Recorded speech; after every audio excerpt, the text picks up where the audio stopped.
Այսպիսով արձակում դատական խորհուրդը հայտարարում է, որ հեռացել է խորհրդակցական սենյակ Սուրեն Անտոնյանի ներկայացուցիչի կողմից նիստում ներկայացված միջնորդությունը քննության առնելու վերաբերյալ մասնապես Իրանի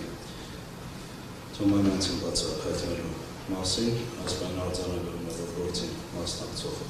այն անձին, ովքեր մինչև խորհրդակցական սենյակ հեռանալ է ներկայացան դատական նիստերի դահլիճում, այս պայմաններից ներկայացան եւ այս պայմանությամբ խորհրդի կազմակերպություն նույնպես արկա չէ։ Այսպիսով քննության առնելով Իրանի Թումանյանցին ներկայացված բացարկի միջնորդությունը Հայաստանի Հանրապետության Վարչապետության դատական խորհուրդը հաշվի առնելով ներկայացված միջնորդության հիմքերը, դրանք համադրելով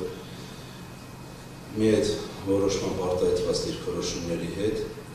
հետևել, որ դրանք մասնավորապես վերաբերում են այն ժամանակ խորհրդի նախագահ հանդիսացած Կարեն Անդրեասյանի անաչառությանը, ուստի Կարեն Անդրեասյանի բացարկի հարցի քննարկման ժամանակ եւ արդյունքում կայացված որոշման վերաբերյալ Իրանի Թումանյանցի որևէ դիրքորոշում սույն հարցին քննության վրա չի կարող ազդեցություն ունենալ եւ չկարող անկամնակարգի թերթումով կասկածառուցել խորհրդի անդամ Իրանի Թումանյանցի անաչառության վերաբերյալ ուստի խորհրդի խորհրդակցական սենյակում որոշել է ներկայացված միջնորդությունը մերժել։ Շարունակենք